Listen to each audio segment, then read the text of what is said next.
The morning mist clung to the valley like a shroud, wrapping around the weathered fence posts and rolling pastures of the Double Bar Ranch with the same gentle persistence that memories wrapped around Sarah Elena Martinez's heart. Standing at the edge of what had once been her father's land, she pressed her worn leather gloves against the splintered wood of a gate that bore his initials carved deep into the grain 15 years ago, when she was still small enough to sit on his shoulders and dream of running cattle across these same hills. The sun hadn't yet burned through the fog, and in this gray between-time of 1887, she could almost pretend that nothing had changed, that her father's voice would soon call her name across the yard, that the sound of his boots on the wooden porch steps would echo through the morning stillness, that when she turned toward the ranch house, she would see his weathered hands wrapped around a tin cup of coffee and his eyes crinkled with the kind of smile that had always made her believe the world was fundamentally good. But the silence stretched on, broken only by the distant lowing of cattle that no longer belonged to her family, and the truth settled over her shoulders with the weight of mountain stone. James Martinez had been dead for 3 years now, and everything he had built with his own hands, everything he had loved, everything he had planned to leave to his only daughter, now belonged to the woman who had called herself his wife for exactly 18 months before his heart gave out during the brutal winter of 1884. Sarah's fingers traced the carved letters one more time before she pulled her hand away, tucking it back into the pocket of her father's old wool coat. The coat hung loose on her slight frame, worn soft with age and honest labor, carrying the faint scent of leather and hay and the particular combination of lye soap and honest sweat that she would always associate with home. She had worn it every day since leaving this place, a talisman against the cold reality of a world that had little patience for orphaned young women with no family connections or substantial dowry. The sound of a horse approaching on the dirt road behind her made Sarah turn, though she didn't step away from the fence. She had expected this confrontation, had perhaps even hoped for it, though she wasn't entirely certain she was ready. The bay mare that came to a stop beside her own sorrel gelding was a fine animal, its coat gleaming with the kind of careful attention that spoke of wealth and leisure, its silver-mounted bridle and hand-tooled saddle declaring prosperity with quiet arrogance. Margaret Martinez dismounted with practiced grace, her riding habit cut from fine wool and tailored to show off her still slender figure to best advantage. She was beautiful in the way that careful grooming and expensive clothing could enhance natural gifts, her dark hair arranged in an elaborate style beneath a stylish hat that must have come from San Francisco or Denver, her gloves soft leather dyed to match her boots. Everything about her spoke of refinement and success, from the delicate cameo brooch at her throat to the pearl buttons on her fitted jacket, and Sarah felt the familiar sting of inadequacy that had plagued her throughout the brief, terrible period when this woman had been part of their family. Sarah Elena. Margaret's voice carried the slight accent that had seemed so charming when she first appeared at the church social in Cedar Creek, newly arrived from back east with a story about recently losing her own husband and seeking a fresh start in a place where hard work and Christian values still mattered. Now that same accent seemed calculated, each syllable shaped with careful precision to create exactly the impression she desired. "I had heard you might be back in the territory. I do hope you haven't come here to cause any unpleasantness." The word unpleasantness hung in the air between them like smoke from a poorly banked fire, and Sarah felt something twist in her chest that was equal parts anger and grief. This woman had taken everything, had somehow convinced her father to change his will in the months before his death, had sold off cattle and equipment and even personal belongings with ruthless efficiency after the funeral, and now she spoke of unpleasantness as though Sarah's very presence in the valley where she had been born was some sort of social inconvenience. "Mrs. Martinez." Sarah kept her voice level, though she could hear the slight tremor that betrayed the emotion she was trying to hold in check. "I wasn't aware I needed permission to stand on a territorial road and look at the landscape." Margaret's smile was thin and cold, the expression of someone who had learned to use charm as a weapon and found it more effective than open hostility. "Of course not, dear. Though I do think it's rather painful for you to torment yourself this way. Your father wouldn't want you dwelling in the past when you could be building a future for yourself somewhere else. Perhaps back east, where a young woman of education might find suitable employment and eventually a proper marriage." The word struck like a physical blow, and Sarah had to grip the fence post to keep herself steady. Margaret had always been skilled at finding the exact phrase that would cut deepest, the precise combination of apparent concern and veiled cruelty that left her target reeling while maintaining perfect deniability. She had used the same technique on James Martinez himself, Sarah remembered now with painful clarity, always delivered with that same sweet smile and tone of loving concern that made any objection seem ungrateful or unreasonable. "My circumstances," Sarah repeated slowly, and she could hear her father's voice in the careful way she shaped each word, the same stubborn dignity that had sustained him through drought and harsh winters and the constant struggle of building something lasting in an unforgiving land. "Yes, I suppose losing one's entire inheritance to a woman who married her way into it might be considered unfortunate circumstances." For just a moment, Margaret's mask slipped, and Sarah caught a glimpse of something cold and calculating behind the carefully maintained facade of grieving widow and concerned stepmother. Then it was back in place, along with a small laugh that sounded like ice breaking on a winter stream. "Oh, my dear child, is that what you believe? Your father was a wonderful man, but he wasn't a wealthy one. The ranch was deeply in debt when I married him, mortgaged to the bank and behind on payments to several suppliers. It took every penny of my own inheritance to keep the creditors from foreclosing. When he passed, God rest his soul, there simply wasn't anything left to leave you. I kept the property because someone had to, and I've worked very hard to make something profitable out of what he left behind." Sarah stared at her stepmother, feeling the ground shift beneath her feet in a way that had nothing to do with the loose dirt of the road. Her father had never mentioned debt, had never suggested that the ranch was in financial trouble. He had spoken constantly of the future, of the improvements they would make together, of the cattle operation they would expand when she finished her education back east and came home to help him run the place. He had talked about legacy and tradition and the importance of keeping land in the family, had made her promise to never sell to speculators or railroad interests who would divide the property and destroy the integrity of the grazing patterns he had spent decades perfecting. But then, she realized with a sick feeling in her stomach, there had been signs she had chosen not to see. Her final year at the Female Academy in Denver had been paid for with money that appeared suddenly and without explanation. Her father's letters had mentioned selling some of the prime breeding stock to improve the bloodlines, and there had been something different in his voice during their last conversations before his death, a weariness that she had attributed to his age and the physical demands of ranch life. "I don't believe you," Sarah said, but even as she spoke the words, she could hear the uncertainty creeping into her voice. Margaret must have heard it too, because her smile grew warmer and more confident, taking on the satisfied expression of someone who had just played a winning hand in a high-stakes poker game. "I have all the documentation, of course. Bank papers, promissory notes, receipts for the money I provided to keep the operation running. Your father was too proud to tell you how desperate things had gotten, but he was grateful for my help. More than grateful, actually. He said many times that marrying me was the best decision he had made since your dear mother passed away." The mention of her mother sent another jolt of pain through Sarah's chest, and she had to look away from Margaret's knowing gaze to keep her composure. Elena Martinez had died when Sarah was 12, victim of a sudden fever that had swept through the valley like wildfire, taking several of the older settlers and leaving the survivors shaken and grieving. James Martinez had never fully recovered from the loss of his wife, and Sarah knew that his decision to remarry had been motivated as much by loneliness and the need for companionship as by any practical considerations. That knowledge made Margaret's triumph somehow more bitter, the suggestion that her father had compared his second wife favorably to his beloved Elena cutting deeper than any direct insult could have managed.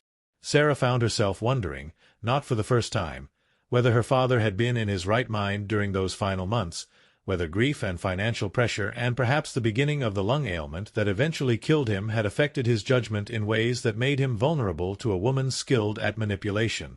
"Even if that's true," Sarah said finally, turning back to face her stepmother with renewed determination, "it doesn't change the fact that this land has been in my family for 3 generations. My great-grandfather homesteaded this valley when it was still dangerous country. My grandfather built the first permanent structures and survived Indian raids and blizzards that killed weaker men, and my father spent his entire life improving and expanding what they started. That has to count for something. Margaret shrugged, a gesture that managed to convey both sympathy and dismissal in equal measure. Sentiment is a lovely thing, dear, but it doesn't pay debts or maintain property. I've put considerable resources into making this ranch profitable again, and I've succeeded beyond what your father ever achieved.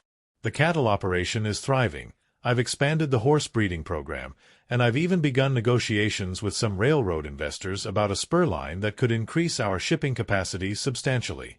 Your father would be proud of what I've accomplished with his legacy. The casual way she claimed ownership of James Martinez's legacy, as though 18 months of marriage had somehow erased 40 years of sweat and sacrifice and love, filled Sarah with a rage so pure and focused that it surprised her with its intensity. She had always prided herself on being level-headed and practical, traits that had served her well during her years of education and the struggle to find her place in a world that offered few opportunities for unmarried women, but now she felt something fierce and primitive awakening in her chest, something that spoke of bloodline and birthright and the kind of justice that couldn't be found in territorial courthouses or legal documents. "We'll see about that," Sarah said quietly, and there was something in her voice that made Margaret's horse sidestep nervously, as though the animal could sense the tension crackling between the two women. "I beg your pardon?" "I said we'll see about that. About your success, about your ownership, about what my father would have wanted. I intend to look into every aspect of what happened here, and if I find that you took advantage of a sick man or manipulated him when he wasn't thinking clearly, then I'll make sure everyone in this territory knows exactly what kind of woman you really are." Margaret's composure cracked completely now, her face flushing with anger that she made no attempt to conceal. "How dare you? Your father was completely competent when he made his decisions, and everything I did was legal and proper. You're just a bitter young woman who can't accept that her father found happiness with someone else, and you're willing to spread vicious lies to try to get what you think you deserve." "What I think I deserve?" Sarah stepped away from the fence now, moving closer to her stepmother with the kind of steady, deliberate motion that reminded anyone watching of her father's way of approaching a spooked mustang or an aggressive bull. "I think I deserve to know the truth about what happened to my family's ranch. I think I deserve to understand how a man who spent 40 years building something suddenly decided to give it all away to a woman he barely knew. And I think I deserve the chance to reclaim what belongs to me, if it turns out that you've been lying about any of this." Margaret gathered her reins with movements that seemed suddenly less graceful and more hurried than her usual calculated precision. "You can investigate all you like, but you won't find anything improper. And even if you did, there's nothing you could do about it now. The property belongs to me, free and clear, and I have the legal documents to prove it. You'd need substantial resources to mount any kind of challenge, and we both know you don't have those kinds of resources. A woman alone in this territory, with no family connections or financial backing. You'd be laughed out of any courtroom from here to Denver." The reminder of her vulnerability stung, but it also crystallized something that had been forming in Sarah's mind since the moment she first saw Margaret approaching on her expensive horse. This wasn't going to be a battle that could be won with lawyers and courtrooms, at least not initially. This was going to require patience and planning and the kind of careful, persistent effort that her father had always said was necessary for any worthwhile endeavor in frontier country. "You're right that I don't have money for lawyers," Sarah admitted, watching as Margaret relaxed slightly at what she must have interpreted as surrender. "But I have something you don't have, something that might prove more valuable in the long run." "And what's that, dear?" Sarah smiled for the first time since the conversation began, and there was something in her expression that made Margaret's mare dance nervously under the tightening pressure of her rider's unconscious grip on the reins.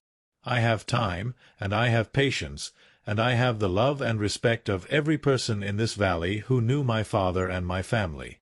I also have a very good memory for details, and I'm very, very good at teaching people things they need to know." Margaret's eyes narrowed, clearly trying to decode the threat implicit in Sarah's words, but before she could formulate a response, Sarah had already turned away and begun walking back toward her own horse. She moved with unhurried confidence, her father's coat billowing slightly in the morning breeze and her worn boots making no sound on the packed earth, and she didn't look back even when she heard the sound of Margaret's mare being spurred into a rapid departure.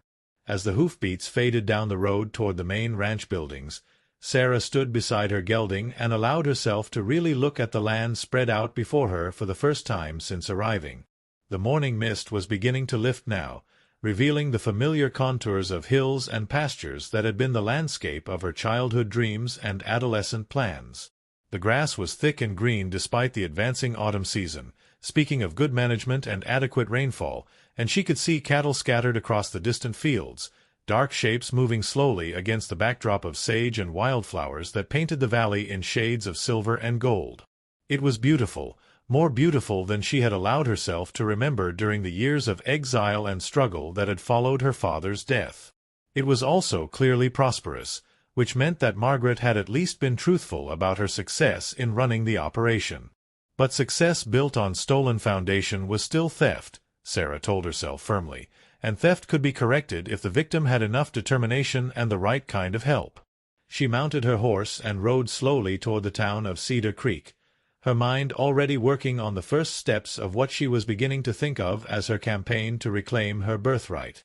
She would need a place to stay, probably some kind of employment to support herself while she investigated, and most importantly, she would need to reconnect with the people who had known her family and might be willing to share information or provide assistance.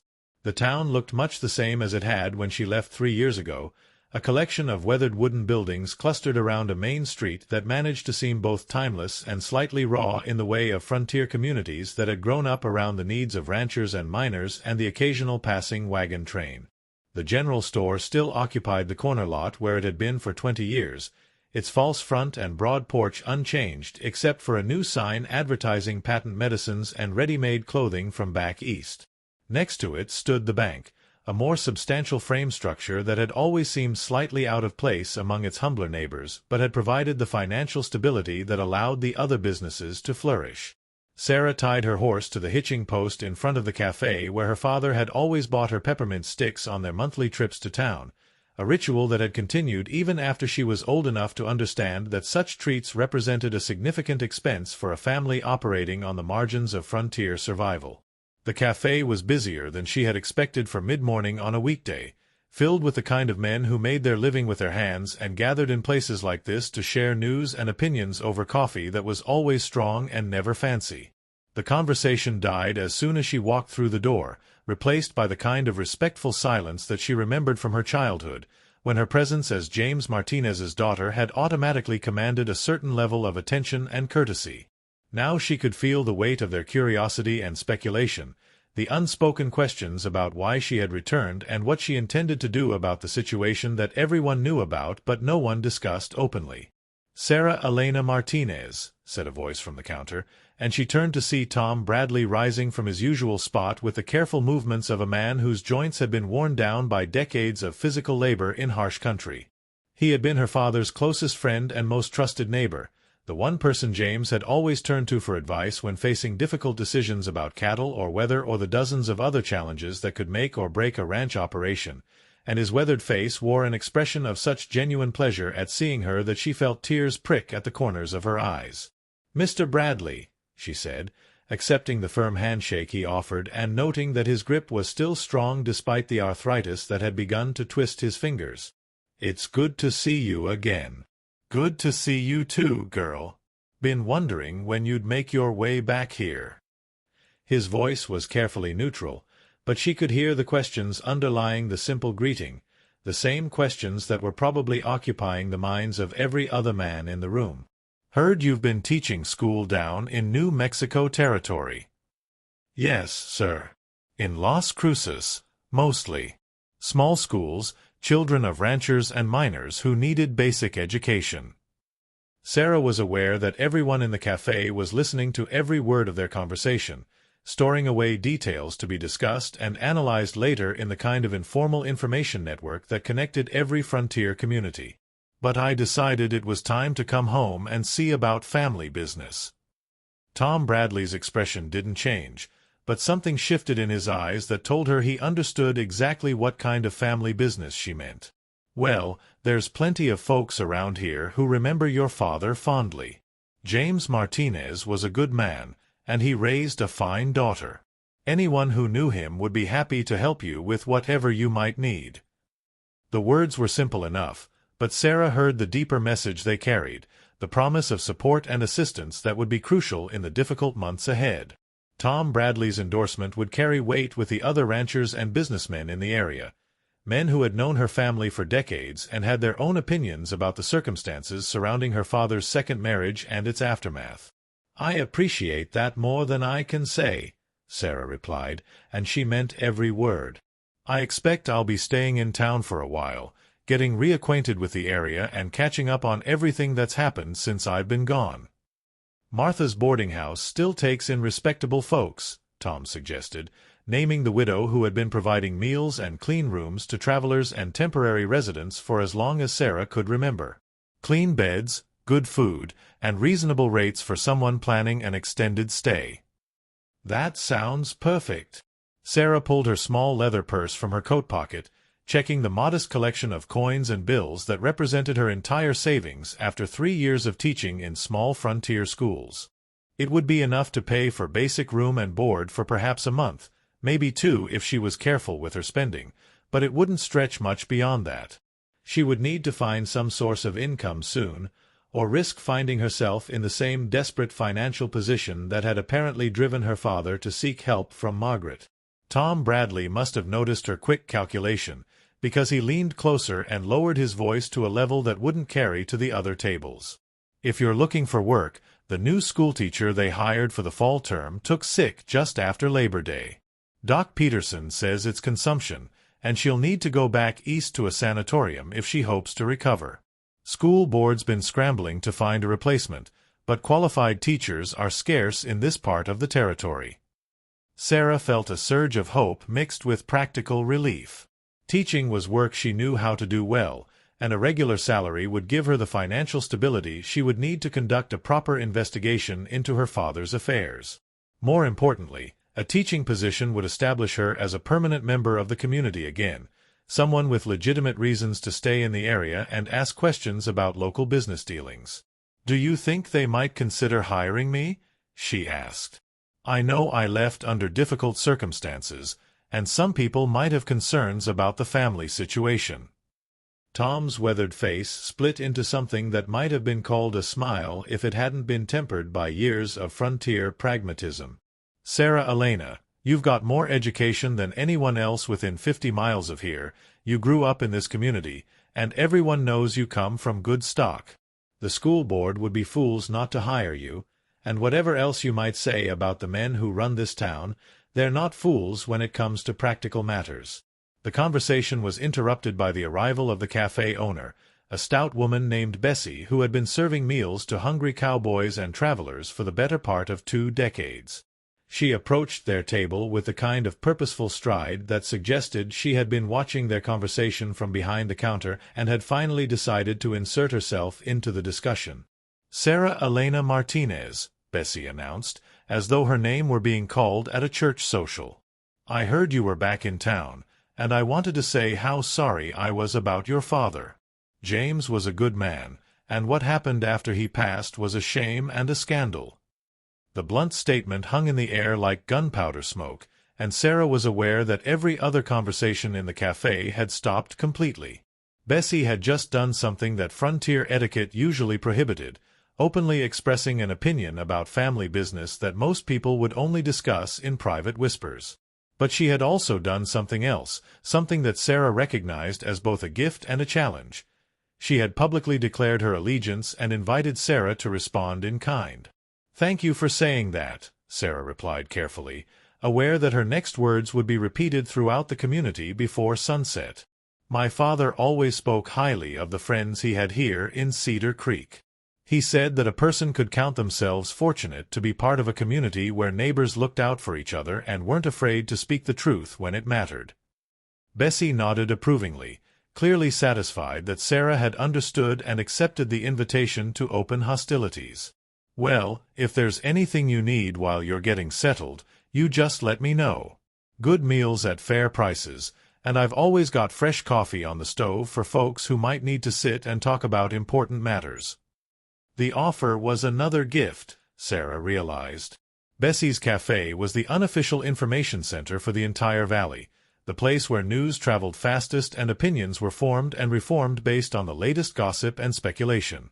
Having access to that network would be invaluable in her efforts to understand what had really happened during her father's final months and to build the kind of support she would need for whatever actions she decided to take.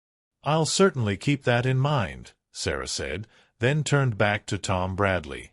"About the teaching position, do you know who I should speak to about applying?" "School board chairman is George Henderson. He owns the dry goods store, and you'll probably find him there this time of day. Good man, fair-minded, and he's got daughters of his own who benefit from having qualified instruction available locally." Tom paused, seeming to weigh his words carefully before continuing. "He's also got some concerns about certain recent changes in the community, if you understand my meaning." Sarah understood perfectly. George Henderson, like most of the established businessmen in Cedar Creek, would have been watching Margaret's rapid consolidation of power and influence with the kind of professional wariness that came from decades of evaluating people's character and motivations. If he had concerns about her stepmother's activities, then he might be a valuable ally in Sarah's quest to uncover the truth about her father's affairs. "I think I'll go speak with him right after I get settled at the boarding house," Sarah said, rising from her chair and gathering her few belongings. "Thank you for the information, and for the warm welcome home." "Welcome home, Sarah Elena," Tom Bradley said, and the phrase was repeated by several other voices around the cafe. "Your father would be proud to see you back where you belong." The boarding house sat on a quiet side street behind the main business district, its whitewashed clapboard siding and neat flower boxes speaking of the kind of careful maintenance that frontier widows use to demonstrate their continued respectability and capacity for managing practical affairs. Martha Kellerman had been running the establishment for nearly a decade, ever since her husband died in a mining accident up in the hills, and she had built a reputation for cleanliness, decent food, and the sort of discretionary silence that made her rooms popular with traveling salesmen, circuit judges, and anyone else who valued privacy along with their morning coffee. Sarah climbed the front steps with her single carpetbag in hand, noting the way the boards had been recently painted and the hinges on the screen door moved without squeaking. These were the details that separated successful frontier businesses from those that struggled and eventually failed, the attention to small things that created an atmosphere of competence and reliability. Her father had always said that you could judge a person's character by looking at how they maintained their property, and if that was true, then Martha Kellerman was exactly the sort of woman Sarah hoped to have as an ally. The interior of the boarding house was as tidy and well organized as the exterior had promised, with polished wooden floors, lace curtains at the windows, and the kind of solid, practical furniture that could withstand the rough usage of temporary residents while still providing genuine comfort. The sitting room contained several comfortable chairs arranged around a stone fireplace, along with a bookshelf stocked with volumes that showed evidence of being actually read rather than simply displayed for show. It would be enough to pay for basic room and board for perhaps a month, maybe 2 if she was careful with her spending, but it wouldn't stretch much beyond that. She would need to find some source of income soon, or risk finding herself in the same desperate financial position that had apparently driven her father to seek help from Margaret. Tom Bradley must have noticed her quick calculation, because he leaned closer and lowered his voice to a level that wouldn't carry to the other tables. "If you're looking for work, the new schoolteacher they hired for the fall term took sick just after Labor Day. Doc Peterson says it's consumption, and she'll need to go back east to a sanatorium if she hopes to recover. School board's been scrambling to find a replacement, but qualified teachers are scarce in this part of the territory." Sarah felt a surge of hope mixed with practical relief. Teaching was work she knew how to do well, and a regular salary would give her the financial stability she would need to conduct a proper investigation into her father's affairs. More importantly, a teaching position would establish her as a permanent member of the community again, someone with legitimate reasons to stay in the area and ask questions about local business dealings. "Do you think they might consider hiring me?" she asked. "I know I left under difficult circumstances, and some people might have concerns about the family situation. Tom's weathered face split into something that might have been called a smile if it hadn't been tempered by years of frontier pragmatism. "Sarah Elena, you've got more education than anyone else within 50 miles of here. You grew up in this community, and everyone knows you come from good stock. The school board would be fools not to hire you, and whatever else you might say about the men who run this town, they're not fools when it comes to practical matters." The conversation was interrupted by the arrival of the cafe owner, a stout woman named Bessie who had been serving meals to hungry cowboys and travelers for the better part of 2 decades. She approached their table with the kind of purposeful stride that suggested she had been watching their conversation from behind the counter and had finally decided to insert herself into the discussion. "Sarah Elena Martinez," Bessie announced, as though her name were being called at a church social. "I heard you were back in town, and I wanted to say how sorry I was about your father. James was a good man, and what happened after he passed was a shame and a scandal." The blunt statement hung in the air like gunpowder smoke, and Sarah was aware that every other conversation in the cafe had stopped completely. Bessie had just done something that frontier etiquette usually prohibited, openly expressing an opinion about family business that most people would only discuss in private whispers. But she had also done something else, something that Sarah recognized as both a gift and a challenge. She had publicly declared her allegiance and invited Sarah to respond in kind. "Thank you for saying that," Sarah replied carefully, aware that her next words would be repeated throughout the community before sunset. "My father always spoke highly of the friends he had here in Cedar Creek. He said that a person could count themselves fortunate to be part of a community where neighbors looked out for each other and weren't afraid to speak the truth when it mattered." Bessie nodded approvingly, clearly satisfied that Sarah had understood and accepted the invitation to open hostilities. "Well, if there's anything you need while you're getting settled, you just let me know. Good meals at fair prices, and I've always got fresh coffee on the stove for folks who might need to sit and talk about important matters." The offer was another gift, Sarah realized. Bessie's Cafe was the unofficial information center for the entire valley, the place where news traveled fastest and opinions were formed and reformed based on the latest gossip and speculation. Having access to that network would be invaluable in her efforts to understand what had really happened during her father's final months and to build the kind of support she would need for whatever actions she decided to take. "I'll certainly keep that in mind," Sarah said, then turned back to Tom Bradley. "About the teaching position, do you know who I should speak to about applying?" "School board chairman is George Henderson. He owns the dry goods store, and you'll probably find him there this time of day. Good man, fair-minded, and he's got daughters of his own who benefit from having qualified instruction available locally." Tom paused, seeming to weigh his words carefully before continuing. "He's also got some concerns about certain recent changes in the community, if you understand my meaning." Sarah understood perfectly. George Henderson, like most of the established businessmen in Cedar Creek, would have been watching Margaret's rapid consolidation of power and influence with the kind of professional wariness that came from decades of evaluating people's character and motivations. If he had concerns about her stepmother's activities, then he might be a valuable ally in Sarah's quest to uncover the truth about her father's affairs.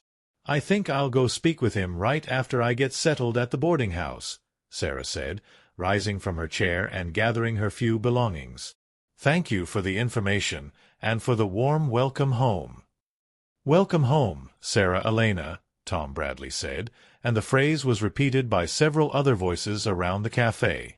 "Your father would be proud to see you back where you belong."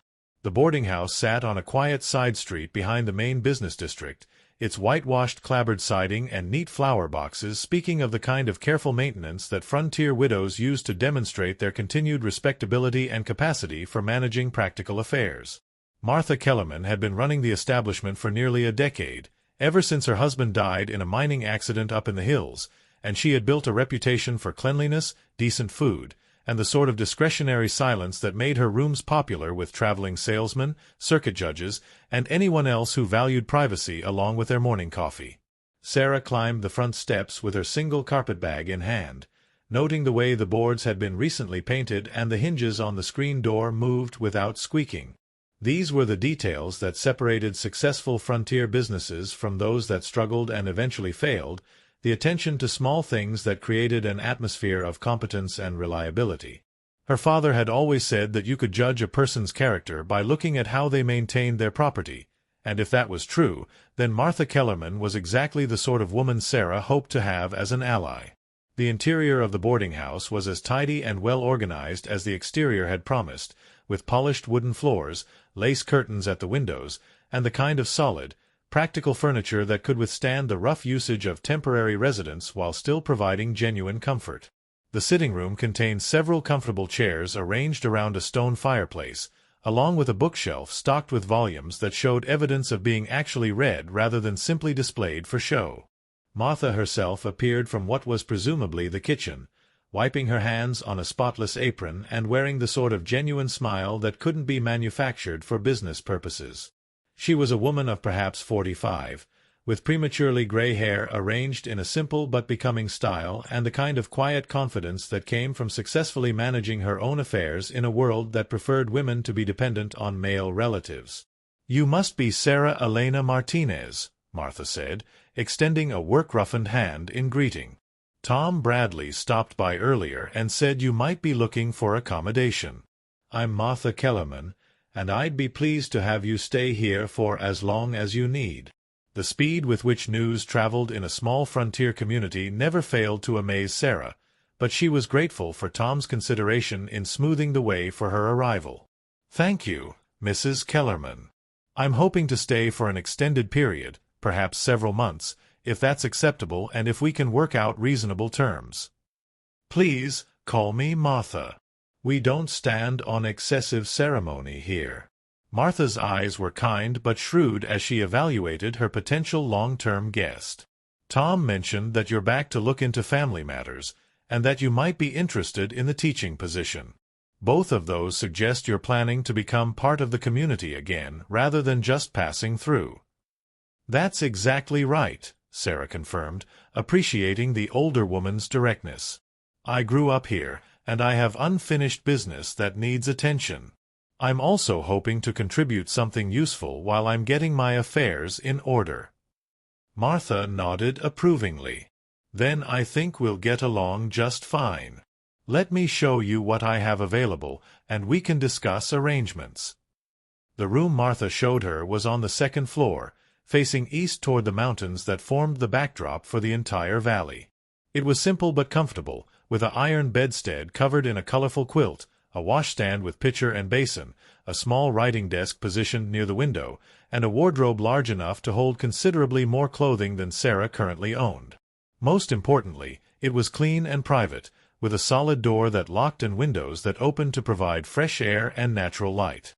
"This will be perfect," Sarah said, setting her carpetbag on the quilt and looking around the space that would be her headquarters for the foreseeable future. "What are your rates for extended stays?" "For someone who's going to be teaching our children and contributing to the community, I think $12 a month, including breakfast and dinner, would be fair," Martha replied. "That's considerably less than I charge traveling men, but teachers deserve consideration, and I have a feeling that having you here is going to be good for the whole town." The rate was more reasonable than Sarah had dared hope, leaving her enough money to cover basic necessities while she established herself and began her investigation. More than that, Martha's willingness to offer a discount suggested that she was already being accepted as a member of the community rather than treated as an outsider, which would be crucial for everything she hoped to accomplish. "That's very generous," Sarah said. "I'll pay you for the first month now, and we can settle into a regular arrangement from there." After completing the business arrangements and unpacking her few belongings, Sarah walked back toward the main street with a sense of purpose that felt familiar and welcome. This was the methodical approach her father had always used when facing complex problems. Establish a secure base of operations, gather reliable information, identify potential allies and obstacles, and then develop a plan that played to your strengths while minimizing your vulnerabilities. The dry goods store occupied a prominent corner location, its large windows displaying an impressive array of merchandise ranging from practical necessities like flour and coffee to luxury items like silk ribbons and imported china that spoke of the increasing prosperity and sophistication of the local community. George Henderson was behind the counter when Sarah entered, helping a ranch wife select fabric for what appeared to be a new dress, and she took the opportunity to observe him while pretending to examine a display of books and writing supplies. He was a man of perhaps 50, with the kind of solid, dependable appearance that suggested both competence and integrity. His clothes were well made but not ostentatious, his manner with the customer was courteous without being obsequious, and he handled the woman's indecision about color choices with the sort of patient good humor that indicated genuine respect for his clientele. These were all positive signs, Sarah thought, suggesting that Tom Bradley's assessment of his character had been accurate. When the ranch wife had finally made her selections and departed with her purchases, George Henderson turned his attention to Sarah with the kind of professional smile that invited commerce while maintaining appropriate social distance. "Good afternoon, miss. Is there something I can help you find today?" "Good afternoon, Mr. Henderson. I'm Sarah Elena Martinez, and I understand you're the chairman of the school board. I was hoping we might discuss the teaching position that's recently become available." Henderson's expression shifted immediately from polite commercial interest to something much more engaged and personal. "Miss Martinez. Of course, I should have recognized you immediately. You've grown considerably since I saw you last, but you have your father's eyes. Please, come into my office where we can speak privately." He led her through a curtained doorway into a small but well-organized space behind the store, furnished with a desk, several chairs, and filing cabinets that suggested the dry goods business was more complex and profitable than might appear from the retail floor. Henderson gestured for her to take a seat while he settled himself behind the desk, his manner shifting from that of a merchant to that of a community leader dealing with important civic business. "I want to begin by saying how sorry I was to hear about your father's passing," Henderson said, his voice carrying the weight of genuine condolence. "James Martinez was a fine man and a valued member of this community. His loss was felt by everyone who knew him." "Thank you," Sarah replied. "He always spoke highly of the people here in Cedar Creek, and he would be pleased to know that his friends remember him kindly." Henderson nodded, then leaned forward slightly in his chair, his expression becoming more serious. "I hope you won't think me presumptuous for saying this, but there were many of us who were concerned about the circumstances surrounding your father's final months and the way certain matters were handled after his death. Without speaking ill of anyone specifically, I think it's fair to say that not everyone in the community was entirely comfortable with how quickly certain changes took place." The careful phrasing told Sarah everything she needed to know about Henderson's position on her stepmother's activities, while avoiding the kind of direct accusations that could create legal problems or social difficulties. This was exactly the sort of cautious but supportive response she had hoped to encounter from community leaders who had known her family. "I appreciate your discretion," Sarah said, "and I understand the delicate nature of these matters. That's actually part of why I've returned. I have questions about what happened, and I hope to find some answers that will help me understand my father's final decisions." "I think that's entirely appropriate," Henderson replied firmly. "A daughter has every right to understand her father's affairs, especially when those affairs have such significant implications for her own future." He paused, seeming to choose his words carefully. "I should mention that several members of the business community have had their own questions about certain recent transactions and arrangements. Nothing improper, you understand, but some things that seemed unusual given the way business had always been conducted in this area." Sarah felt a surge of excitement at this confirmation that her suspicions were shared by others, but she kept her expression neutral and professional. "That's very interesting, and I'd welcome the opportunity to discuss such matters with anyone who might have relevant information. But for now, I'm primarily concerned with establishing myself in the community and finding productive work while I attend to family business." "About the teaching position," Henderson said, clearly relieved to move to safer ground. "The situation is quite urgent," actually. Miss Crawford, the young lady we hired for this term, developed consumption just after the school year began. She's been sent back to her family in Ohio, where the doctors hoped the climate might help her recovery, but that left us without an instructor for 37 children ranging in age from 6 to 16. The size of the student body was larger than Sarah had expected, reflecting the continued growth and prosperity of the farming and ranching community around Cedar Creek. It was also exactly the sort of challenge she felt prepared to handle, having spent 3 years teaching in similar frontier schools where one instructor was expected to manage multiple grade levels and a wide range of academic abilities. "I'm certainly qualified to handle a mixed-age classroom," Sarah said. "I have my teaching certificate from the Denver Female Academy, plus 3 years of practical experience in New Mexico Territory. I can provide references from the school boards in Las Cruces and Socorro if you'd like to verify my credentials." Henderson waved away the offer of references with a gesture that suggested such formalities were unnecessary. "Your credentials aren't in question, Miss Martinez. Everyone in this community knows about your education and your character. The question is whether you'd be willing to take on what might be a difficult situation, given the circumstances of your return and the various tensions that might arise from certain quarters." Sarah understood immediately what he meant.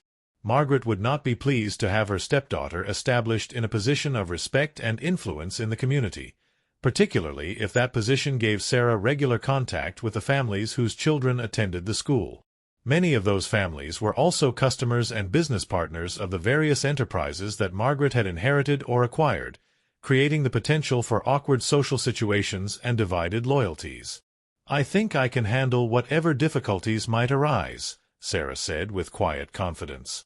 "I'm accustomed to managing challenging situations, and I believe that education is too important to be influenced by personal conflicts or family disagreements." "I was hoping you'd say that," Henderson replied, his relief evident in both his voice and his posture. "The truth is, we need you more than you need us. Quality teachers are scarce in this territory, and most of the qualified candidates are either men who expect higher salaries than we can afford, or young women who stay just long enough to find husbands before abandoning their pupils in the middle of a term." Sarah smiled at his blunt assessment of the local employment market. "I can promise you that I won't be leaving to get married any time in the immediate future. My priorities are focused on other matters entirely." "Excellent. Then let me make you a formal offer. The position pays $60 per month, plus use of the teacherage behind the schoolhouse if you prefer not to board in town. The school year runs from September through May, with a 2-week recess at Christmas and occasional days off for weather or community events. You'd be expected to teach basic reading, writing, and arithmetic to all students, plus history and geography for the older children, and to maintain discipline and order in a way that reflects the values of our community." The salary was better than Sarah had earned at any of her previous positions, reflecting both the prosperity of the local community and their genuine appreciation for qualified instruction. Combined with the reasonable rate Martha had offered for room and board, it would allow her to live comfortably while conducting her investigation into her father's affairs. "I accept your offer," Sarah said, extending her hand to seal the agreement in the frontier manner that valued personal commitment over written contracts. "When would you like me to begin?" "Tomorrow morning, if that's possible. The children have been without regular instruction for nearly 2 weeks now, and they're starting to fall behind in their lessons. Some of the older boys are also beginning to think that the absence of a teacher means they can spend their days doing other things, and we need to correct that impression before it becomes a serious problem." Sarah understood the implication. In frontier communities, education was often seen as a luxury that could be postponed when other demands pressed more urgently, and older children were frequently needed for farm and ranch work, especially during harvest season. Establishing her authority quickly would be crucial for maintaining attendance and preventing the kind of educational disruption that could affect students for years to come. "I'll be there first thing in the morning," Sarah promised. "Is there anything else I should know about the particular needs or expectations of this community?" Henderson considered the question carefully before answering. The families here value practical education that prepares their children for adult responsibilities, but they also want their sons and daughters to have access to the same quality of instruction they might receive in larger towns back east. Most of the parents have limited formal education themselves, so they rely heavily on the teacher's judgment about curriculum and methods. He paused, then continued with obvious care. You should also be aware that some of the children come from families with varying perspectives on recent events in the community. It would be wise to keep classroom discussion focused on academic subjects rather than local politics or personal matters. I understand completely, Sarah assured him. A schoolroom should be a place where children can learn without being affected by adult conflicts or controversies. After leaving the dry goods store, Sarah walked slowly through the business district, reacquainting herself with the changes that had taken place during her 3-year absence and trying to get a sense of the community's current social and economic dynamics. Several new businesses had opened, including a second saloon, a millinery shop that catered to the increasingly sophisticated tastes of ranch wives with money to spend, and a small office bearing the sign J.T. Whitman, Attorney at Law. The presence of a resident lawyer was significant, suggesting that the community had grown large and prosperous enough to support specialized professional services. It also meant that there was someone locally who might be able to provide legal advice or assistance if Sarah's investigation uncovered evidence of wrongdoing in her father's affairs. She made a mental note to introduce herself to Mr. Whitman at the earliest appropriate opportunity. The bank building appeared unchanged from the outside, but Sarah noticed that the interior had been remodeled and expanded since her last visit. New teller cages, additional office space, and a large safe that must have been shipped in from Denver or Chicago all spoke of increased business volume and the kind of financial activity that accompanied a growing economy. This was where her father would have conducted any mortgage or loan business, and where records of such transactions would be preserved. Sarah approached the main teller's window with the kind of confident manner that suggested she had legitimate business to conduct, rather than the nervous uncertainty that might invite unwelcome questions about her motives. "Good afternoon," she said to the young man behind the cage. "I'm Sarah Elena Martinez, and I'd like to speak with someone about my father's banking relationships." James Martinez, who owned the Double Bar Ranch.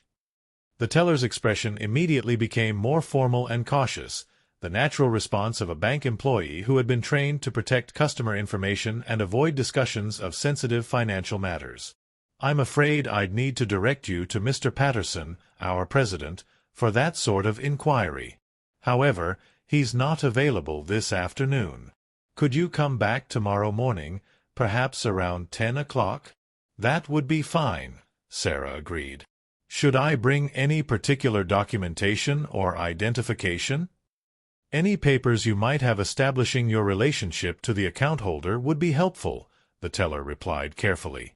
"Mr. Patterson will be able to advise you about what information can be shared and what procedures need to be followed." Sarah thanked him and left the bank, understanding that she had just taken the first formal step in what was likely to be a complex and potentially difficult process. Banks were conservative institutions by nature, and they would be reluctant to share detailed financial information with anyone who didn't have clear legal standing to request it. As James Martinez's daughter, she should have some rights to information about his affairs, but those rights might be complicated by his subsequent marriage and death. The sun was beginning to set by the time she returned to the boarding house, painting the western sky in shades of gold and crimson that reminded her forcefully of the countless evenings she had spent with her father, watching the day end from the porch of their ranch house. Those had been peaceful times, filled with quiet conversation about the day's work and plans for tomorrow, and she felt a sharp pang of loss at the realization that such moments were gone forever. Martha had dinner waiting in the small dining room that served the boarding-house residents, and Sarah was pleased to discover that 2 other guests were staying there currently. A traveling photographer named William Gamble who was documenting frontier life for a magazine back east, and an elderly gentleman named Professor Morrison who was apparently conducting some sort of geological survey in the surrounding mountains. The conversation over dinner was lively and interesting, touching on topics ranging from the changing nature of Western communities to the technical challenges of photographing landscape features under varying light conditions. Both men treated Sarah with the sort of respectful attention that educated women could expect in civilized company, and she found herself relaxing in a way that had become rare during her years of navigating the more restricted social environments of small teaching communities. "If you don't mind my asking," Professor Morrison said as they finished Martha's excellent apple pie, "what brings you back to Cedar Creek after completing your education?" Most young ladies with teaching credentials seem eager to seek opportunities in larger towns with more cultural amenities. Sarah had prepared for this question, knowing that it would arise frequently during her reintegration into local society. "This is my home," she said simply. "I have family connections here, and I believe I can make a meaningful contribution to the community. Sometimes the most important work happens in small places rather than big cities." William Gamble nodded approvingly. "That's a refreshing perspective. I've been traveling through frontier communities for the past year, and I've noticed that the places which thrive are usually the ones with strong local leadership and people who are committed to building something lasting rather than just passing through." "Speaking of building something lasting," Professor Morrison added, "I understand there's been considerable development in the local ranching operations during the past few years. Some very impressive improvements in land management and livestock breeding, from what I've observed during my surveys." Sarah felt her attention sharpen at this seemingly casual observation. "Have you had occasion to visit any of the ranches in your work?" "Oh yes, several of them. The owners have been quite gracious about allowing me access for my geological studies, and I've been impressed by the level of organization and investment I've seen, particularly at the Double Bar Ranch, which seems to be undergoing quite a modernization program." The professor's words hit Sarah like cold water, confirming that Margaret had indeed been successful in improving and expanding the ranch operation, just as she had claimed that morning. This was both encouraging and troubling. Encouraging because it suggested the property was more valuable than ever, but troubling because it would make any legal challenge more complex and expensive. "The Double Bar has always been well managed," Sarah said carefully. "My father put a great deal of effort into building that operation." "Ah, you're familiar with the property?" Professor Morrison asked with academic curiosity. "I'd heard that the current owner had inherited it from her late husband, but I wasn't aware of the family connections. She certainly seems to have continued the tradition of excellent stewardship." Sarah managed to keep her expression neutral, but inwardly she was seething at the casual way the professor had accepted Margaret's version of events. How many other people had been given similar explanations, she wondered, and how many had simply accepted them without question because they had no reason to doubt the word of a respectable widow? "Family connections in ranch country tend to be complicated," William Gamble observed with the insight of someone who had spent considerable time studying frontier communities. "Property often passes through several hands over the years, and not always in ways that seem obvious to outsiders." His comment seemed to be directed at Sarah specifically, and she had the distinct impression that the photographer had picked up on undercurrents in the conversation that the elderly professor had missed. This was encouraging, suggesting that at least some newcomers to the community were capable of recognizing that the official version of recent events might not tell the complete story. After dinner, Sarah retired to her room and spent the evening preparing for her first day of teaching while her mind wrestled with the implications of everything she had learned. The community seemed genuinely pleased to have her back and eager to support her professional efforts, which would provide both social standing and financial stability. At the same time, Margaret's success in managing the ranch operation was going to make any attempt to challenge her ownership much more difficult than Sarah had initially hoped.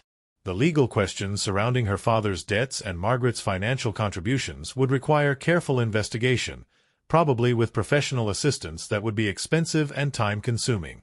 The bank records would be crucial, but gaining access to them might require formal legal proceedings that could alert Margaret to the nature of Sarah's intentions before she was ready for open confrontation. Most challenging of all was the growing realization that her stepmother was not the incompetent opportunist Sarah had assumed, but rather a genuinely skilled ranch manager who had apparently transformed the Double Bar into one of the most successful operations in the valley. This meant that any accusations of fraud or manipulation would be much harder to prove, since Margaret could legitimately claim that her stewardship had benefited everyone involved. As Sarah prepared for bed, she found herself thinking about her father's final months and trying to identify the moment when everything had begun to change. There must have been signs, she told herself, warning signals that she had missed or misinterpreted because she had been away at school and dependent on letters for information about family affairs. If she could understand exactly what had happened and when, she might be able to identify weaknesses in Margaret's story or find evidence that would support a legal challenge. The window in her room faced east toward the mountains, and as she looked out at the star-filled sky above the familiar peaks, Sarah made a silent promise to her father's memory. Whatever it took, however long it required, she would uncover the truth about his final decisions and ensure that his legacy was preserved in the way he had intended.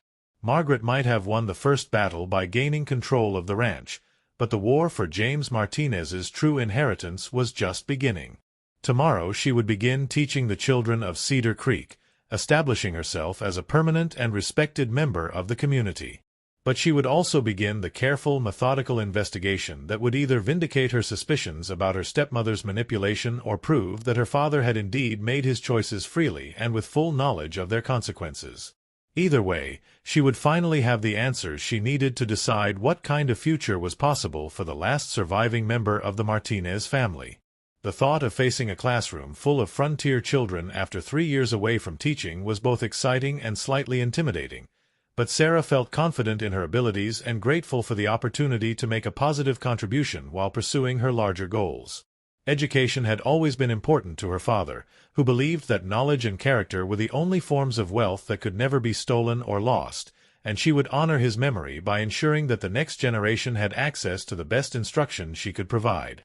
As sleep finally claimed her, Sarah's last conscious thought was a prayer for wisdom and strength in the challenges ahead, and a quiet expression of gratitude for the warm welcome she had received from people who remembered her family with affection and respect. Whatever obstacles Margaret might place in her path, she would not be facing them alone. The schoolhouse stood at the eastern edge of town, a simple frame building painted white with green trim that had weathered to a soft sage color under the relentless frontier sun. As Sarah approached on her first morning, carrying the leather satchel that contained her teaching materials and lesson plans, she could see smoke rising from the chimney and hear the voices of children playing in the yard behind the building. The familiar sounds of a school day beginning brought back memories of her own childhood education in this same building, when her father would drive her to town 3 days a week in their old wagon and pick her up again in the evening with questions about what she had learned. The interior of the schoolhouse was exactly as she remembered it. Rows of wooden desks arranged by size from small to large, a slate blackboard mounted on the front wall, maps of the United States and the world hanging beside windows that provided natural light for reading and writing, and a pot-bellied stove that would keep the room warm during the harsh winter months ahead. What had changed was the number of students, nearly 40 children ranging in age from 6 to 17, all of whom turned to stare at her with the frank curiosity that frontier youngsters applied to any new situation. "Good morning, students," Sarah said, setting her satchel on the teacher's desk and surveying the assembled faces with the kind of calm authority that came from years of classroom experience. "I'm Miss Martinez, and I'll be your teacher for the remainder of this school year. I know some of you remember me from when I was a student here myself, and I'm pleased to be back in Cedar Creek working with all of you." A small hand shot up from the front row, belonging to a girl of perhaps 8 with brown braids and the kind of serious expression that suggested she took her education very seriously indeed. "Yes," Sarah said, acknowledging the raised hand with an encouraging smile. "Miss Martinez, are you the daughter of the man who used to own the Double Bar Ranch?" the child asked with a directness that adults often found startling in young people who hadn't yet learned the social value of indirect communication. Sarah felt every adult eye in the room focus on her response, knowing that her answer would be repeated in homes throughout the valley before sunset and would establish the terms on which her presence in the community would be understood. She had anticipated this question, but hearing it from a child somehow made it both easier and more difficult to address honestly. "Yes, I am," Sarah replied simply. "My father was James Martinez, and he built the Double Bar Ranch over many years of hard work. I'm very proud of what he accomplished, and I hope that some of you will grow up to build something equally meaningful with your own lives and efforts." An older boy in the back of the room raised his hand, and Sarah recognized him as one of the Henderson children, probably 14 or 15 years old and clearly testing the boundaries with his new teacher in the way that frontier adolescents use to establish their independence and adult status. "Miss Martinez, my pa says there's been some disagreement about what happened to your father's ranch after he died. Is that why you came back here?" The question was more sophisticated than the first child's inquiry, and Sarah could hear the adult conversations that had shaped its phrasing. She also recognized the challenge implicit in the boy's tone, the suggestion that her motives for returning might not be entirely focused on education and community service. "Your father is a wise man who understands that families sometimes have complicated business to work out," Sarah said, maintaining her calm tone while letting a slight edge of authority creep into her voice. "What I can tell you is that I came back because this is my home, and because I believe that good education is one of the most important things any community can provide for its children. Everything else is adult business that shouldn't interfere with your learning." The boy nodded, apparently satisfied with her response, and Sarah sensed that she had passed some sort of informal test of her character and intentions. The other students seemed to relax slightly, and she moved smoothly into the morning lessons, beginning with a review of basic arithmetic for the younger children, while the older students worked on composition exercises that would help her evaluate their writing skills and academic preparation. As the morning progressed, Sarah found herself impressed by the overall quality of education the children had received from previous teachers. Most could read adequately for their ages, their handwriting was generally neat and legible, and even the youngest students had a basic grasp of numbers and simple calculations. What was more striking was their genuine eagerness to learn, the kind of intellectual hunger that she had encountered in other frontier communities where families understood that education represented their children's best opportunity for advancement and broader life choices. During the noon recess, while the students ate their lunches outside in the warm autumn sunshine, Sarah took the opportunity to walk through the town and observe the daily patterns of business and social interaction that would help her understand the current dynamics of the community. What she noticed immediately was the number of people who nodded respectfully as she passed, offering the kind of courtesy that was extended to schoolteachers as valued professionals whose work contributed directly to the community's future prosperity. She also noticed, however, that several women seemed to find reasons to turn away or cross the street when they saw her approaching, avoiding the social exchanges that would normally be expected between neighbors and fellow church members. These were subtle signs, but they suggested that Margaret had not been idle in shaping opinion about her stepdaughter's return and the implications it might have for established relationships and business arrangements. At the bank, Mr. Patterson proved to be a cautious but fundamentally fair-minded man who understood both his legal obligations and the practical realities of small-town relationships. After examining the documentation Sarah had brought to establish her identity as James Martinez's daughter, he agreed to provide general information about her father's banking relationships while explaining the limitations that prevented him from sharing detailed financial records without proper legal authority. "Your father was a valued customer for many years," Patterson said, settling back in his chair with the air of someone preparing to choose his words very carefully. "He maintained both personal and business accounts with us, and his financial dealings were always conducted in a straightforward and honest manner." "I appreciate that information," Sarah replied. "What I'm particularly interested in understanding is whether he experienced any significant financial difficulties during his final years, especially around the time of his second marriage." Patterson's expression became noticeably more guarded, and Sarah could see him weighing his professional obligations against his personal knowledge of the family situation. "I can tell you that like many ranchers during that period, Mr. Martinez did face some challenges related to cattle prices and weather conditions that affected his cash flow. There were times when he needed to make arrangements for extended payment schedules or additional financing." "Did those arrangements involve substantial amounts of money?" "Substantial enough to be concerning for a man in his position," Patterson admitted reluctantly. "However, I should emphasize that such difficulties were not uncommon during that period, and your father was always forthright about his situation and committed to meeting his obligations." Sarah felt her heart sink at this confirmation that her father had indeed been facing financial pressures during his final years. If Margaret's claims about providing money to save the ranch were true, then Sarah's legal position would be much weaker than she had hoped. "Can you tell me whether these financial difficulties were resolved before his death?" she asked. Patterson hesitated for a long moment before answering. "They were resolved, yes. Additional funds became available that allowed him to bring his accounts current and establish a more stable financial foundation for the ranch operation." "Additional funds from what source?" "I'm afraid I can't provide that level of detail without appropriate legal documentation," Patterson replied firmly. "However, I can say that the arrangements were properly documented and legally executed according to territorial law." Sarah thanked the banker for his time and left his office with mixed feelings about what she had learned. On one hand, Patterson's careful phrasing suggested that there might be aspects of the financial arrangements that deserved closer scrutiny. On the other hand, his emphasis on legal compliance and proper documentation indicated that any irregularities would be difficult to prove without access to records that she might not be able to obtain. The afternoon teaching session went smoothly, with the older students demonstrating impressive knowledge of history and geography, while the younger children showed genuine enthusiasm for reading lessons that combined entertainment with instruction. Sarah found herself genuinely enjoying the work, remembering why she had chosen teaching as a profession and feeling grateful for the opportunity to make a positive contribution to these young lives.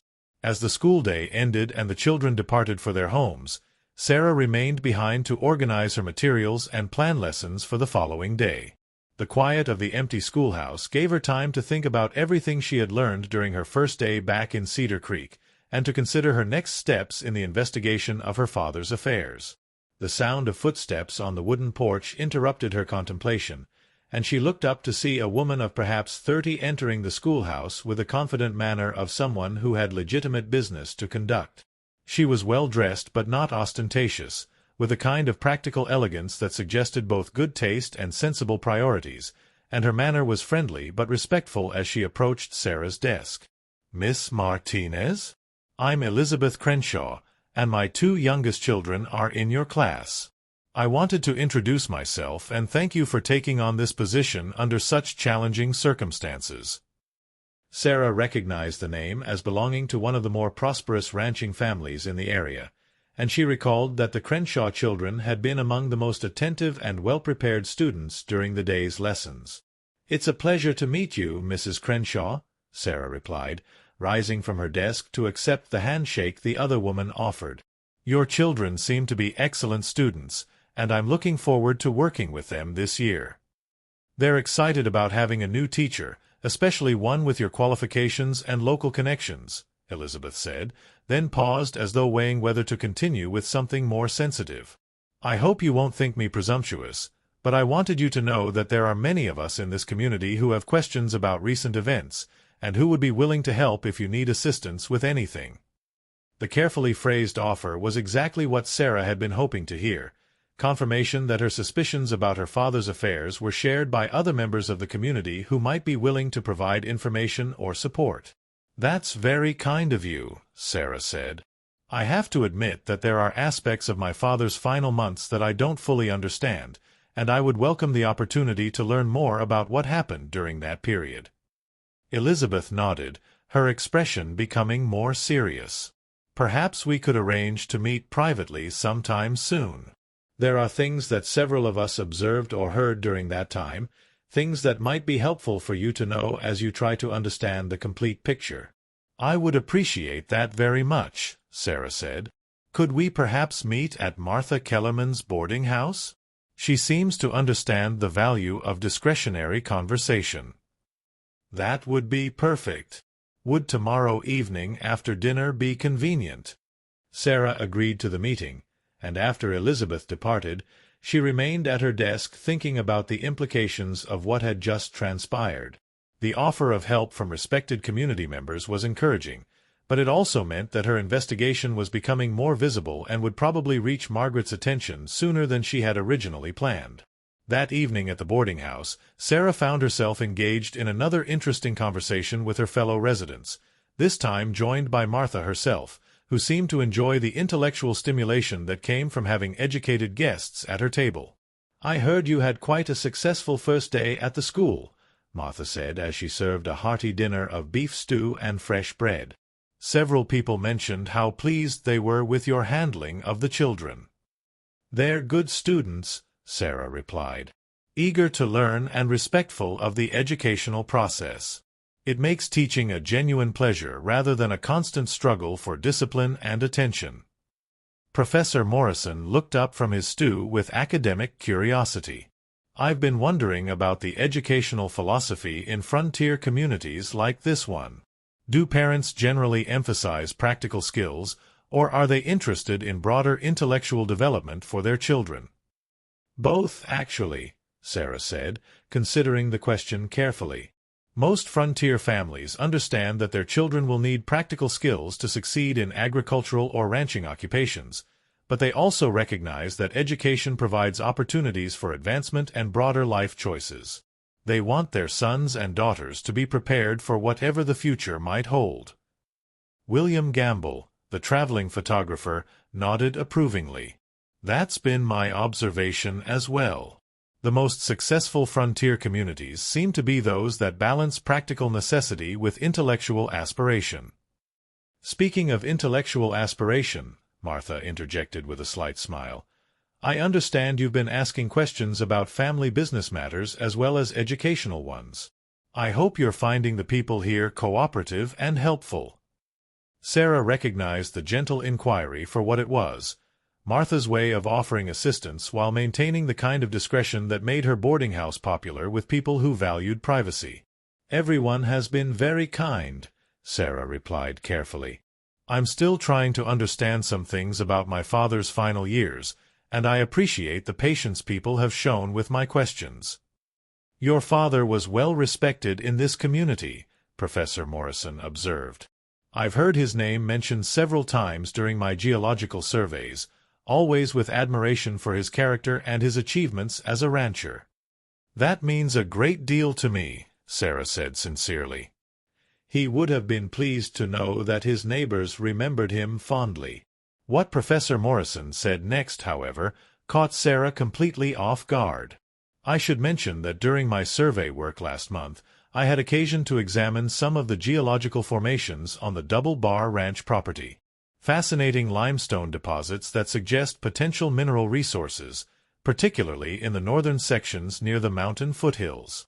The current owner was quite interested in my findings and asked very detailed questions about the commercial possibilities.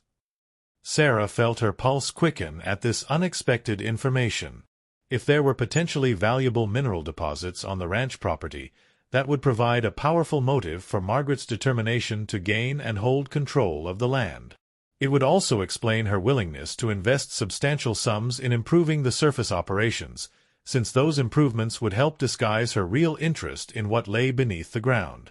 That's very interesting, Sarah said, working to keep her voice casual despite her excitement. Did your survey indicate significant commercial potential? Potentially, yes. The formations are consistent with limestone quarries I've studied in other parts of the territory, and there are some indications of possible copper deposits as well. Nothing definitive without more extensive exploration, but certainly worth investigating further if someone were interested in diversifying beyond cattle ranching. Sarah's mind was racing now, trying to fit this new information into her understanding of recent events. If Margaret had somehow learned about the mineral potential before her father's death, it would provide a compelling explanation for her sudden appearance in Cedar Creek and her determined pursuit of a marriage that had puzzled everyone who knew James Martinez. Did you share these findings with anyone else in the community? Sarah asked, still working to maintain a tone of casual curiosity. Only with the current property owner, Mrs. Martinez, and with the bank president when he asked about the general geological characteristics of the valley for some sort of development planning study. The mention of the bank's involvement added another layer of complexity to the situation. If Patterson had known about potential mineral wealth on the Double Bar property, that knowledge might have influenced his decisions about extending credit or making other financial arrangements during her father's final months. After dinner, Sarah retreated to her room and spent the evening trying to piece together a coherent picture of what might have happened during her father's final year. If Margaret had somehow learned about mineral deposits on the ranch property, Either through her own investigations or through information obtained from earlier geological studies, she would have had powerful financial incentives to gain control of the land by any means necessary. The challenge would be proving that such knowledge existed and that it had influenced Margaret's actions. Professor Morrison's survey had been conducted only recently, so it couldn't have been the original source of information that brought Margaret to Cedar Creek. There must have been earlier studies or surveys, possibly conducted for railroad development or mining exploration, that had identified the mineral potential years before Margaret's arrival. Sarah made notes about the questions she needed to ask and the sources of information she should pursue. The Territorial Surveyor's Office would have records of any official geological studies conducted in the area. The railroad companies might have conducted their own surveys when planning potential routes through the valley. Mining companies sometimes sent advance scouts to evaluate promising regions before making formal claims. Most importantly, she needed to find out whether her father had known about the mineral potential of his property and whether that knowledge had influenced his financial decisions during his final months. If he had been aware of the commercial possibilities, his willingness to risk the ranch on what seemed like desperate financial arrangements would make much more sense. As she prepared for bed, Sarah felt a mixture of excitement and apprehension about what she had learned. Professor Morrison's casual revelation had provided the first concrete evidence that there might be more to Margaret's interest in the Double Bar Ranch than simple opportunism or even genuine affection for James Martinez. If valuable mineral deposits did exist on the property, then Sarah was dealing with stakes much higher than she had originally imagined. The next morning brought another successful day of teaching, with the children continuing to demonstrate their eagerness to learn and their respect for the educational process. Sarah found herself particularly impressed by the older students, several of whom showed genuine intellectual curiosity and the kind of analytical thinking that suggested they might be capable of pursuing advanced education if opportunities became available. During the lunch recess, she walked to the general store to purchase supplies for an afternoon lesson on geography, and was pleased to find George Henderson alone behind the counter, creating an opportunity for private conversation. "How are you settling into the teaching routine?" Henderson asked as he helped her select maps and reference materials for the classroom. "Very well, thank you. The students are exceptional, and I'm enjoying the work immensely." Sarah paused, then decided to pursue the opening he had provided. "I had an interesting conversation last evening with one of my fellow boarders, Professor Morrison. He mentioned conducting geological surveys in the area, including some work on ranch properties." Henderson's expression became more attentive, and Sarah sensed that he understood the implications of her apparently casual comment. "Ah yes, the professor. Interesting gentleman, and very thorough in his scientific work. I understand he's identified some potentially significant geological formations in various parts of the valley." He mentioned the Double Bar Ranch specifically, and some possibilities related to limestone and mineral deposits. Henderson nodded slowly, his manner becoming more cautious as he recognized the direction of their conversation. "That's quite interesting information, especially considering recent developments in the area. I imagine such discoveries could have significant implications for property values and development opportunities." "I imagine they could," Sarah agreed. "It makes me wonder whether other geological studies might have been conducted in previous years, perhaps by railroad companies or mining interests." "That's certainly possible," Henderson said, his tone carefully neutral.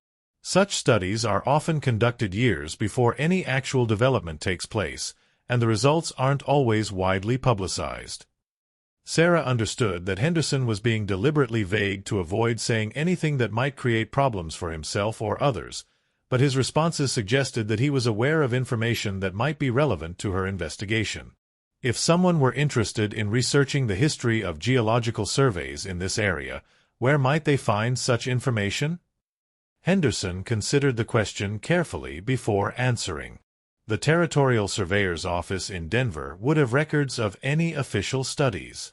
The railroad companies keep their own records, but those might be more difficult to access. Some of the older residents might remember survey teams working in the valley during previous years. Older residents like Tom Bradley? "Tom would be an excellent source of information about the valley's history," Henderson confirmed. "He's been here longer than almost anyone else, and he has a good memory for details that others might have forgotten." Sarah thanked him for the information and returned to the schoolhouse for the afternoon session, her mind already planning her next steps. Tom Bradley had been her father's closest friend and most trusted neighbor, and if anyone would remember unusual activity or investigations on ranch properties during previous years, it would be him. That evening, Elizabeth Crenshaw arrived at the boarding house precisely at the appointed time, accompanied by 2 other women whom Sarah recognized as wives of prominent local ranchers. Martha showed them into her private sitting room, served coffee and cake, and then tactfully withdrew to give them privacy for their conversation. "We've been hoping for an opportunity to speak with you privately," Elizabeth began, her manner serious but supportive. "There are things that happened during your father's final months that we think you should know about." "I appreciate your willingness to share information," Sarah said. "I'm trying to understand what happened during that period, and any details you can provide would be helpful." One of the other women, whom Elizabeth introduced as Mrs. Patricia Wells, leaned forward in her chair with the air of someone preparing to share difficult but important information. "Your father was not himself during those final months," Mrs. Wells said bluntly. "Those of us who had known him for years could see that something was wrong, but we weren't sure what to do about it." "Wrong in what way?" "He seemed confused sometimes, forgetful about things that he should have remembered easily. There were occasions when he would start conversations and then seem to lose track of what he was saying. His judgment about business matters seemed to be affected as well." Sarah felt a chill of recognition at this description. "Did you or anyone else suggest that he might need medical attention?" Elizabeth nodded grimly. "Several of us tried to approach him about our concerns, but Margaret was very protective of his privacy. She insisted that he was simply tired from overwork and that what he needed was rest and freedom from stress rather than interference from well-meaning neighbors." "She seemed very concerned about his reputation," added the third woman, Mrs. Helen Morrison. "She said repeatedly that people would lose confidence in his business judgment if they thought he was having health problems, and that such concerns could affect his ability to maintain the ranch operation." Sarah's mind was working furiously to process these revelations. If her father had indeed been experiencing some form of mental deterioration during his final months, it would cast an entirely different light on his decision to remarry and to change his financial arrangements. It would also raise serious questions about the validity of any legal documents signed during that period. "Did any of you witness the changes to his will or other important documents?" "We weren't present for the actual signing," Elizabeth replied, "but we know that Margaret brought a lawyer from Denver to handle the legal work. She said it was important to use someone from outside the local community to ensure complete confidentiality and avoid any conflicts of interest." This detail struck Sarah as particularly significant. The use of an out-of-town lawyer would have made it much easier to manipulate legal proceedings without arousing suspicion from local witnesses who knew James Martinez well enough to recognize signs of diminished capacity. "Do you remember the name of the lawyer?" "I believe it was someone named Blackwood or Blackwell," Mrs. Wells said. "Margaret mentioned that he specialized in estate planning and property transfers for wealthy clients." Sarah made a mental note to investigate this lawyer's credentials and reputation. If he had a practice that specialized in serving clients with questionable legal situations, that information could be crucial for understanding how Margaret had managed to gain control of the ranch property. The 3 women spent the next hour sharing additional details about the changes they had observed in James Martinez's behavior and demeanor during his final months, painting a picture of a man whose mental faculties had been seriously compromised at precisely the time when he was making the most important decisions of his adult life. By the time they departed, Sarah felt both vindicated in her suspicions and overwhelmed by the complexity of the legal and practical challenges she would face in trying to contest the arrangements that had been made. As she prepared for bed that evening, Sarah reflected on how much her understanding of the situation had changed in just a few days. What had begun as suspicions about opportunistic manipulation had evolved into a much more serious picture involving potential fraud, exploitation of diminished mental capacity, and possibly even advanced knowledge of valuable mineral deposits that provided powerful financial motives for acquiring the ranch property. The challenge now would be gathering sufficient evidence to support legal action while avoiding detection by Margaret, who had already proven herself to be both intelligent and ruthless in pursuing her objectives. Sarah would need to be careful, methodical, and patient if she hoped to build a case strong enough to challenge the legal arrangements that had transferred her father's life work to a woman who had known him for less than 2 years. But as she looked out her window toward the mountains that surrounded the valley where her family had lived and worked for 3 generations, Sarah felt a renewed sense of determination and purpose. Her father's legacy deserved to be protected and preserved, and if Margaret thought she could steal that legacy without facing consequences, she was about to discover exactly how much strength and stubborn persistence James Martinez had passed on to his only daughter.